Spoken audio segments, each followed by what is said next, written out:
All right, so we're going to talk about the life of me, and we're going to talk about multi-stream, multi-income, multiple jobs. I've seen my whole life, I've seen guys have one job, they lose their job, life goes sideways for them.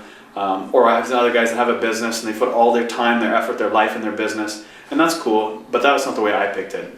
I guess when I was younger, one of the things I learned, I went to school in a faraway place in Dubai, and we had these really shitty, like, spray-on walls, which was like all concrete, all over the place. And I remember we used to take as kids, like everybody knows this, take toilet paper, crappy toilet paper, put water on it, throw it up, and most of the time it would stick and most of the time it wouldn't. Some of the time it wouldn't. So what my thought process of that was, sometimes stuff in life sticks and sometimes it doesn't. I also felt like if you have your own job, you're always somebody's bitch. And I just didn't want to be anybody else's bitch. I just wanted to be my own person. And I felt like the only way to do that is by having your own business. But at the same time, if your business doesn't succeed, initially you feel sort of demotivated and you go back to just getting a job. So kind of how my thought process went was I had to give myself a big ass whiteboard so I could write everything I want to do on this whiteboard. So I'll just start off by how I do things right now is, so my full-time gig, so I've got a full-time gig as it sits. So I don't ever let go of that. And for me at the moment, and for the last 14 years of my life, I've been selling cars. So I work at Audi, my full-time gig, and I won't talk about numbers and how much money and all that stuff. I just want to really talk about the structure and the process of how things work. So for me, I got a full-time gig, but I just didn't want to be, I couldn't in my mind for some reason, I'm 35 now and I started selling cars at 21. So I felt like I didn't want to sell cars forever. I felt like it's not really a job. It's not really like, it's not like a doctor or like a dentist or like a social worker or anyone with specific job requirements. I didn't have a big education. I went to Humber for 3 years and I dropped out after that. So I just felt like school wasn't for me, and I love cars, so that's what I started. I started selling cars. So that was my first foray into doing something serious, I guess. So what I did was I had my first year at Audi. The Canadian government has obviously RSPs. You put money in an RSP and then you can take your money out of an RSP after your first year or second year or third year into your first home. You want to buy your first house, that's what you can do. So what I did was the first year I did at Audi, worked about a year and a half, and I had $18K in RSP money. So I took that $18K and I plumped it right into my first rental property, which was on a street called Platts Lane in London here by Western University. So I took $18K and I bought my first house for $270 grand. So I took the $18K, put it in $270. And at the time I was like, I didn't really know what I wanted to do. So I grabbed this house, it was 5 bedrooms. I threw 5 people in it, 5 kids, they paid the rent, and that's how it went. So that's how I started. I bought my first rental in 2005, and that's how it went. So 1 year after I started Audi, 2005, I bought my first rental for $270. I'll talk about net figures and all that stuff later, but I just kind of want to talk about the process of how things work. So full-time job, Audi, then I didn't realize at the time, but I was actually making passive income. I just thought it would be cool to have a house. I didn't really know what else. I was living in Toronto at the time, and everything in Toronto was a lot more money than $270. To get the same sort of return on investment, you have to spend about $350, $400. I didn't think it made any sense. I thought just house was a house was a house was a house. Had I realized today, I would have bought a ton more in Toronto and not in London, but anyways, things are good. Can't complain. So Audi, full-time gig. So what I was really creating here was, as most people obviously know today, is passive income. And then this also leads to other things. So sometimes in life, you just do one thing and then it leads to other things. So in this specific case, 2005 happened, 6, 7. So in every year, I sort of bought 1 to 2 to 3 more properties to sort of add to this basically pool of stuff. I just felt like I was making money and I didn't really know where to put it. I wasn't really a huge guy spending money on clubs, parties, cars. I spent my odd money on a car, but I worked in the car business, so I got a car. So a car I didn't really spend all my money in. I figured like you put money in houses, you actually can touch, feel, you can hit something, it's actually yours. So my first one, 2005. By 2008, I had 5 properties, all at that time for me was a student rental place. So I had somebody to put my money in. So anyways, I got to 5 properties by 2008. In 2009, 2009 happened and maintenance started to creep up. And I thought, well, man, like I'm making good money on this, but now these houses started costing me money. So the first thing that happened is in 2009, I needed a roof. So I talked to 3 of my buddies, got some quotes. The numbers I got were anywhere between on this one specific house, between $4,500 and $6,000. So I also went on Kijiji. I Googled, let's find a roofer. Well, I found a guy, really awesome guy. He was a refugee in Canada, trying to bring his family back. And he gave me a quote for $3,100. And I was like, oh man, $4,500, $3,100? Like there's no comparison. So anyways, make a long story short, he did 3 of my roofs at the time in 2009. And I said, well, you know, again, I just figured out, you know, like I've got an opportunity in front of me. So what I did was I spoke to him and I said, well, why don't you just do all the work and I'll get all the business. So that's how my next business started. So my next business is called Old South Roofing. So I started Old South Roofing in 2009 when I had, I think it probably been 5 or 6 properties. And I was at Audi, still selling cars, but by that point I was already a pro. I didn't really need, whether you gave me 30 or 40 more people to talk to a week, it wouldn't have mattered because my hours were fixed. I worked there 45 hours a week. So it's consistent. I didn't really need to pull a lot of time. Initially I did a little bit because I didn't really know the business, so I would obviously meet the guys on site, kind of learn how they would do different things. And from that point, I kind of learned about the roofing business. So I was a pro at Audi. I didn't need to learn anything else. I mean, we came up with 1 or 2 or 3 more cars, and that's kind of how, you know, you kind of learn that stuff in 20, 30 minutes. As a car guy, you learn that stuff pretty easy. But the data I needed to learn was really in the roofing, because I really knew nothing about it. The rentals was fairly simple. People pay the rent. They had a problem, I would just make a call a plumber, roofer in this specific case. Or if I was doing a reno, I would get a buddy of mine who's a contractor, comes in there and basically fixes everything I needed to get more money. Back then though, the rental property wasn't sexy, not like it is today. 2018, everybody wants rental properties. Everybody's saying, I want to buy a rental. I need to buy a rental. I want to put, passive income, all this fun stuff. So back in the day, 2005 to 2010, it wasn't sexy. People were spending more time, effort into other things than rental properties. So as we have it now, we're talking 2009. So number 1, full-time gig, Audi. Number 2, I didn't realize this, but I'm building sort of passive income.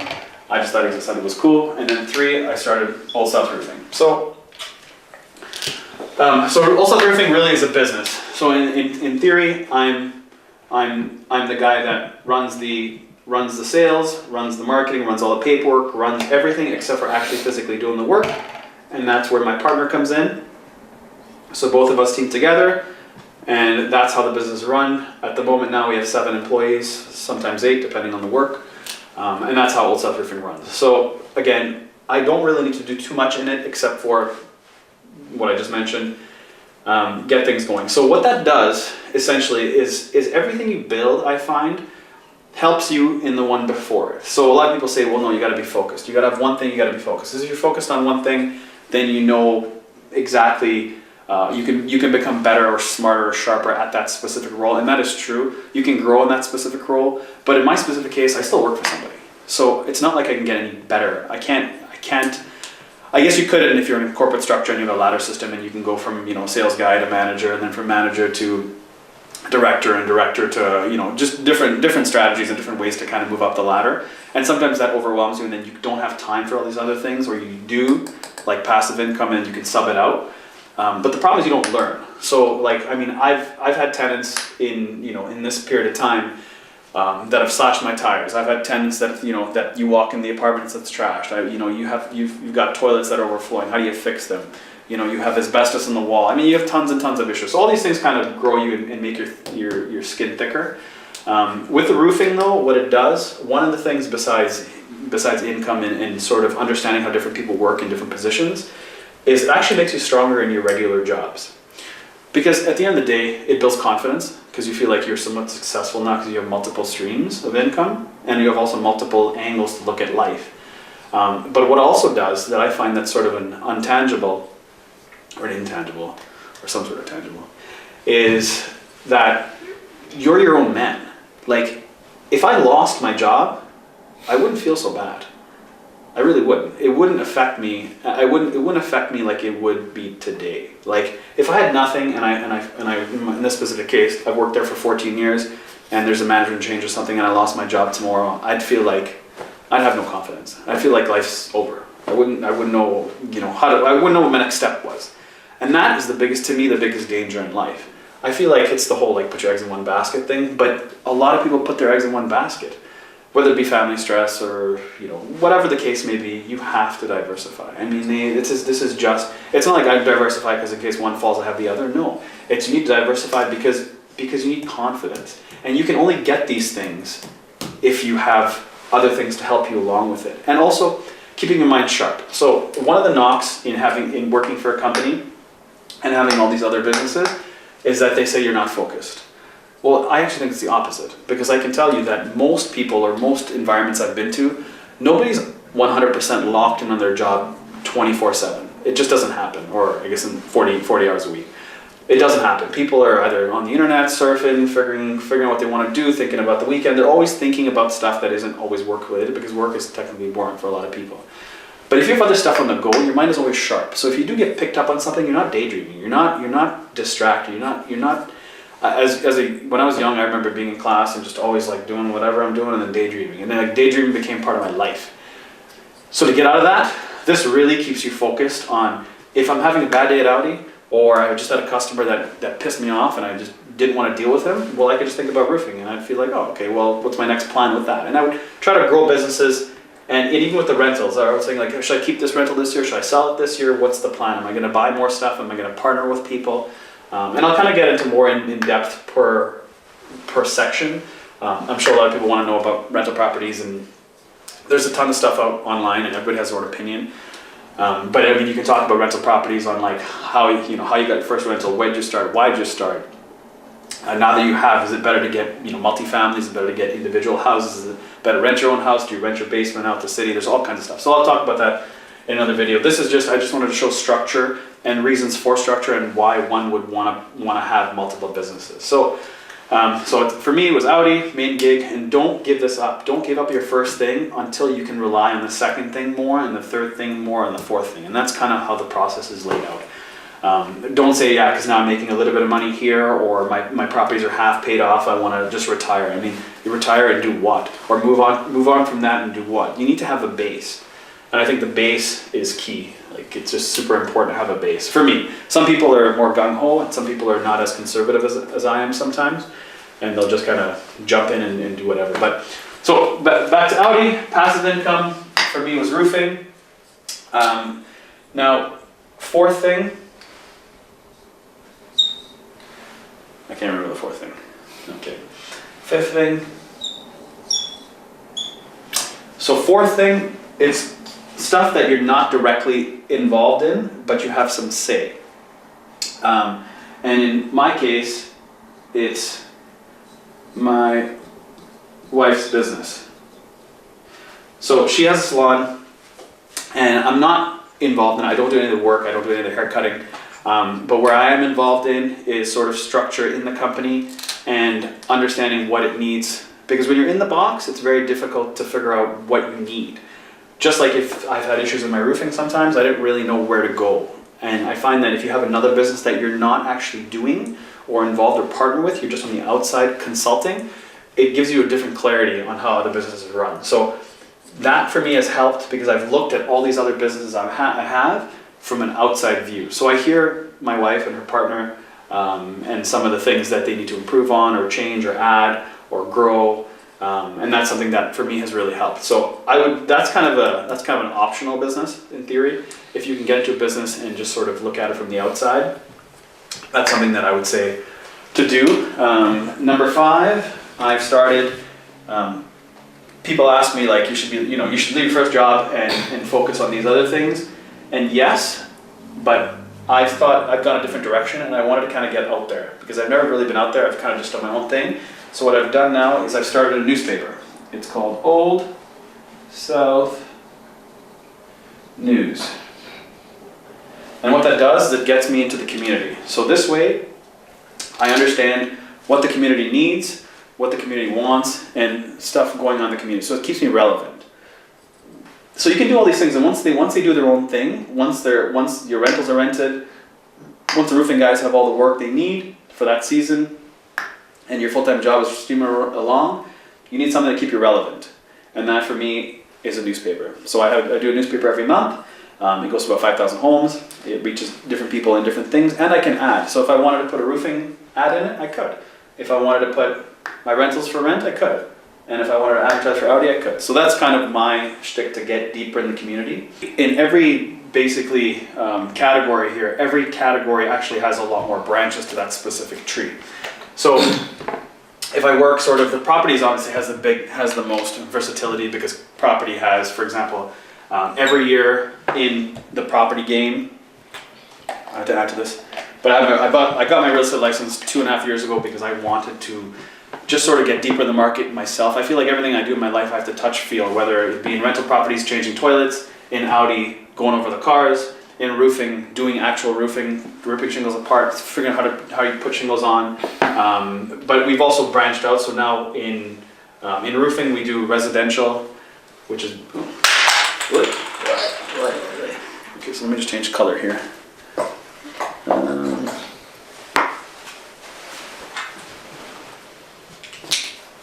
So basically call them subcategories. So in roofing, we do residential. So this would be, so like flat roof porches. We do obviously shingles. We don't really do new builds, but we do like flat roofing we do shingles.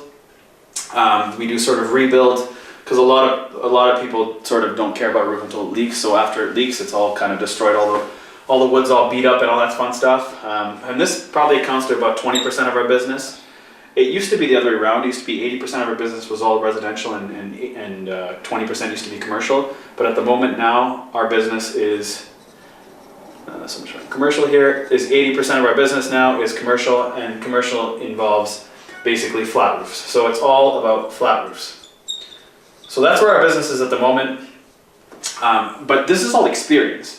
Now, I couldn't start this business if it was 80% commercial when I first started. It just wouldn't have worked. I had to learn the residential side first before I could get to commercial. So sometimes in businesses, that's how the way it works. It's not you can just jump into a business and figure it out. You got to kind of start, do stuff you don't want to do, and then eventually do stuff you do want to do. So commercial, we do flat roofs. So in flat roofs, our primary product we sell is torch down, and that's basically we take fire and we melt the material onto your roof. So we strip your flat roof off, and we basically burn rubber or fiberglass / tar onto your roof. So that's how it's done.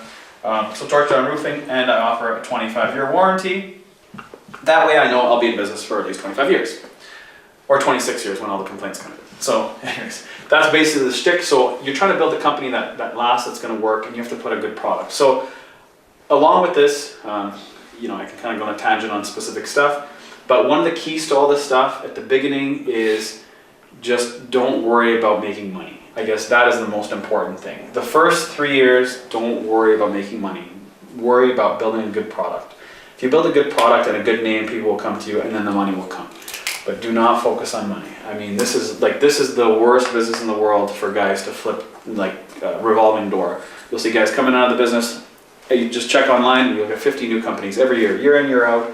But if you stay resilient and you offer a good product and your communication is key, if people do not need a roof, do not tell them they need a roof. Don't think that at one point you can get away and get the business and get the work to keep your guys busy, and the people don't need a roof. So I mean, because they'll get a second opinion, and the second guy will come and then tell them you don't need a roof, and you'll be like, well, I'll tell him he needs a roof, and then if you pick me, I get the job. So don't work that way.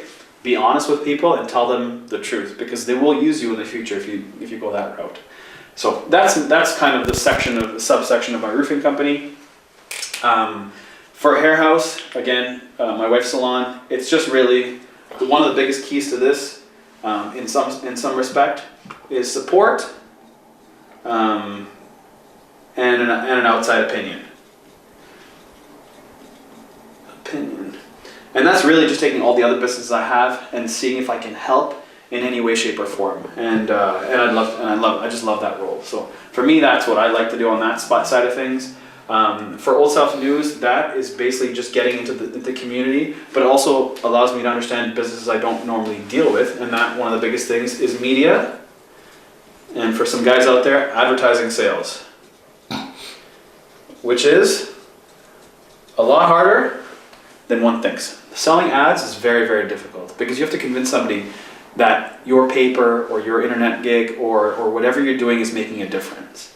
Advertising is very tough to sell because it's hard to sort of quantify where it's coming from most of the time. But ours is very niche, it's small, and it goes to a community, so it's fairly consistent with that. The other thing it allows me to do is it gets me to meet people. So obviously that's sort of self-explanatory, but that's one of the subsections about the newspaper. But understanding the media and the advertising business is so different than anything else I do. So that, I mean, I guess the whole verse of this whole thing is to just make your mind as open and as wide as possible. So that's kind of some of the gist here. Audi, there's a big one to this one for me, and that is meeting people. When I first started in the business, it was all about cars. Cars, fast cars, slow cars, cool cars, hot cars, whatever cars you want to talk about. It was all about the cars. But today, it's all about meeting people. And that is worth its weight in gold. And meeting people / networking. But the most important thing for me in this role right here is I have something that nobody else has. And I can have a guy in any field at any time, any place, doesn't make us how much money, but he's sitting at my table, at my desk on my terms.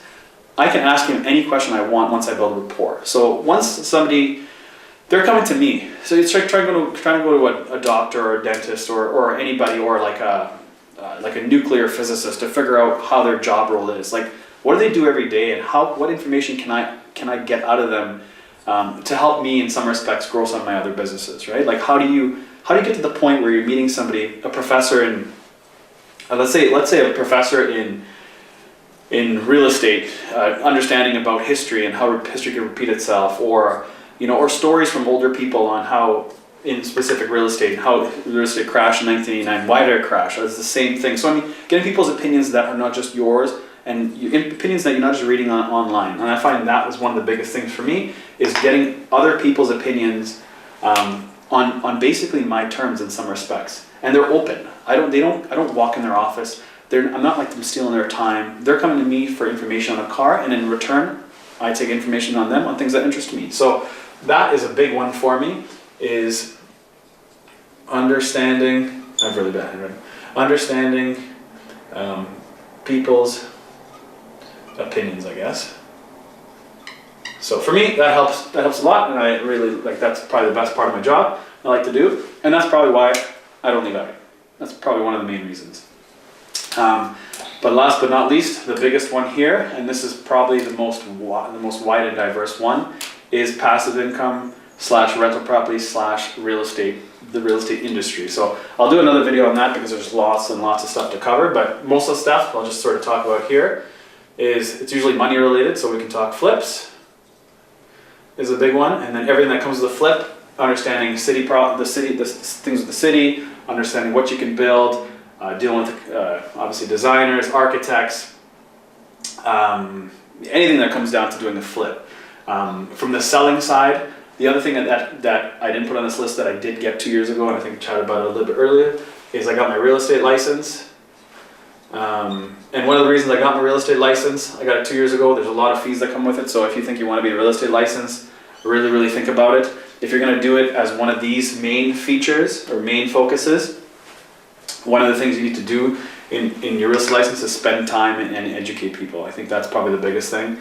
There's tons of real estate people in there because everybody believes if you're a real estate agent you can make lots of money, and that is true, but it also comes with a lot of fees. So my real estate license fees, I don't want to talk about money, but I'm only bringing this up because everybody thinks you make lots of money. So, and that's true, but you've got to spend probably between $4,000 and $5,000 on fixed fees without actually doing anything.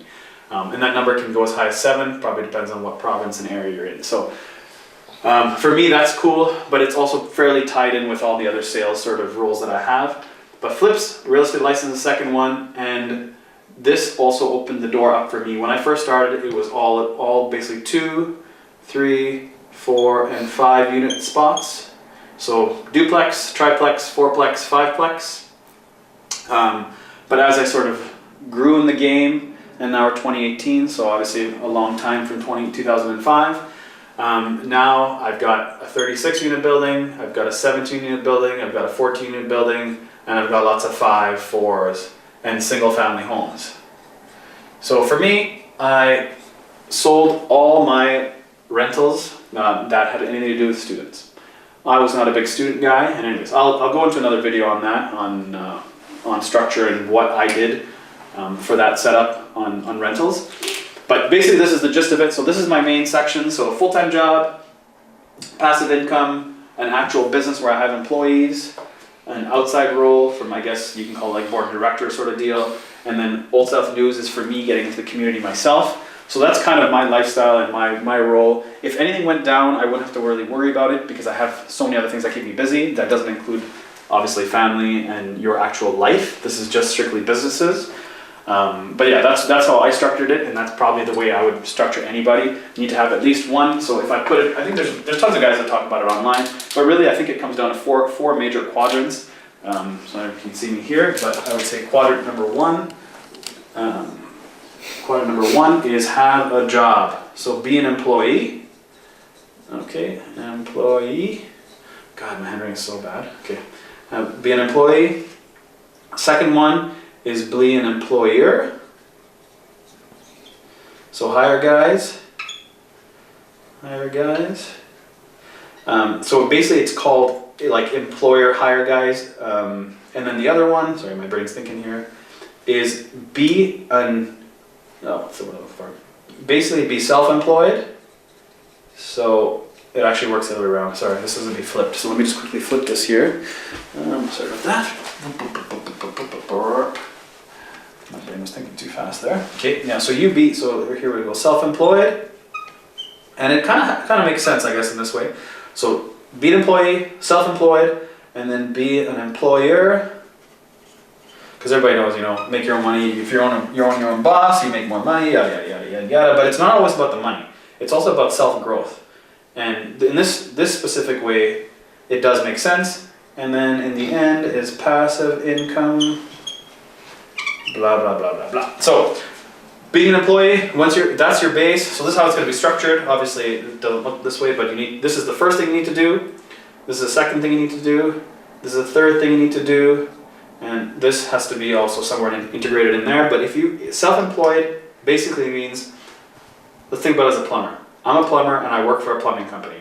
That's my full-time job. I work 40 hours a week as a plumber for a plumbing company. Self-employed means I'm a plumber, but I do side jobs and I make money being a plumber, going to somebody's house and actually doing the work. An employer takes you away from doing the work. You're actually not doing the work as an employer. You're actually having other guys do the work for you. So this is kind of the holy grail. You need to actually be here or here. That's where you got to be. This stuff here just keeps you sane in your 20s and 30s. I would say you probably need to be in your 40s, somewhere around here. And then when you get to this point, you got to be 50 and up. I think that's where you need to be. Not because you need the money or any of that differences. I think the most important part is something that people don't always talk about, and in my opinion it's super important, and it's called headspace. It's like this, you need the money, you really need money when you're young. You don't need a lot of money when you're old. Like there's nothing cool about a 55 to 70-year-old guy driving a Lambo, but there's a whole lot of cool with a 20 or 30-year-old guy driving a Lambo. But life doesn't work that way. So that's why you need your head to kind of be full as you get old, as you're young. You need your head to be full. You need to be hustling, and then less hustling. So that's why I say headspace is important. You need to have headspace. I understand a lot of people, guys, want to jump to having your own business and having it, but there's a lot of stress that comes in having your own business. And there's actually theoretically less stress as an employee. I don't mean financially, I just mean mentally. So, because an employee, you have to worry about everything. You got to worry about a million things as an employer. But as an employee, you have to worry about your job, doing it well, and that's it. So, depends where you are on the scale, but that's kind of what I would do in terms of, if you, at the end of the day, this all comes down to financial independence, yada, yada, yada. But at the end of the day, you need money. And if you don't got money, then you're basically stuck here. So in order to get a little bit more money, you have to have more than one thing. So my whole spiel is about making more than one thing. That's it.